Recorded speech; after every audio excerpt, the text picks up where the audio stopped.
यज्ञों में जप यज्ञ हूं, ज्ञान यज्ञ हूं। यज्ञा नाम जपो अस्मि, यज्ञों में मैं जप यज्ञ हूं, ज्ञान यज्ञ हूं। इसका थोड़ा हम लोग अर्थ समझें। हम लोग जो यज्ञ करते हैं उस यज्ञ से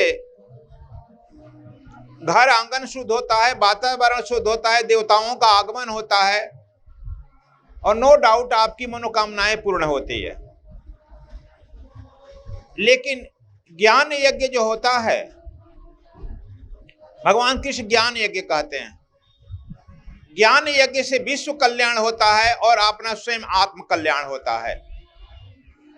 इसलिए हमारे ऋषियों ने घर आंगन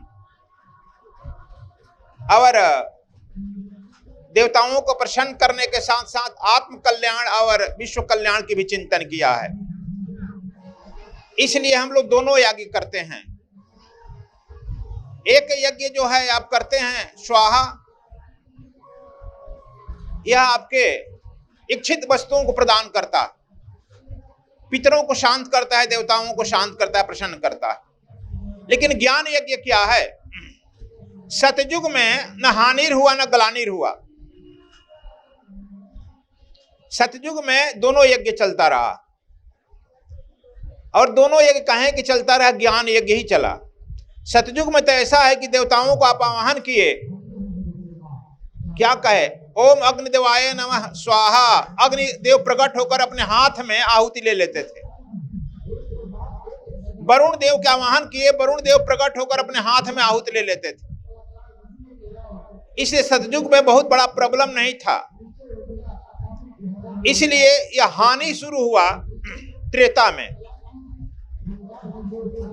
त्रेता में रावण जो है धर्म की बात सुनता था लेकिन करता नहीं था, मानता नहीं था। बहुत सारे राक्षस पैदा हो गए, धर्म की बात सुने लेकिन मान किए नहीं, अपना में उतारे नहीं। त्रेता में। द्वापर जब आया, न सुने न माने, इसलिए ज्ञानहीन हो गया। अब कलयुग जब आ गया, न सुन रहे हैं, न मान रहे हैं, न कर रहे हैं, तीनों समाप्त हो गया। इसलिए इसको कलयुग कहा गया, भटयुग कहा गया। यह अति हम लोग नीचे निम्न दर्जे पर आ गए। अब समझ गए?